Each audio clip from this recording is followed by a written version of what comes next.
கொடுக்கிறோம்.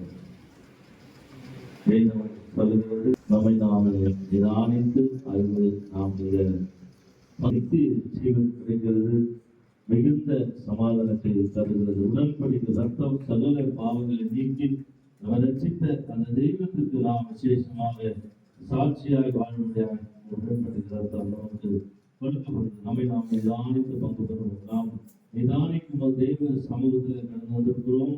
தேவனுடைய பாதத்தில் அமர்ந்திருக்கிறோம். தேவனுடைய சரீரமாக இருக்கிற சேஷமாக வெப்பத்தையும் அவருடைய ரத்தமாக இருக்கிற ராஜ்யத்தை பெற்றுக்கொள்ள போகிறோம் என்கிற நிச்சயத்தோடு கூட அபாந்தரமாய் பண்ணக்கூடாது. நிதானித்து அறிந்து நாம் பங்கு பெறுவோம். நிச்சயமாய் கர்த்தர் வருகையில் நாம் எடுத்துக் கொள்ளப்படுவதற்கு ஆயத்தமாக இருக்க உடன்படிக்கை ரத்தம் நம்மை தகுதியாய் மாற்றி வைத்திருக்கிறோம். நம்மை நாமே ஒரு விஷயம் என்று வாழ்த்துவோம்.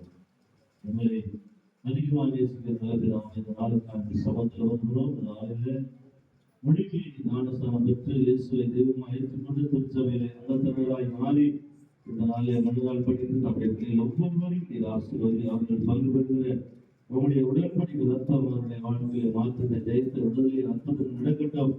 ஆசீர்வதிக்கப்படட்டும். உடைய சமூகத்தில் ஒப்புக்கொள்கிறோம். தொடர்ந்து காத்துக்கொள்ளும். இயேசுவின் நாமத்தில் பிதாவே ஆமென்.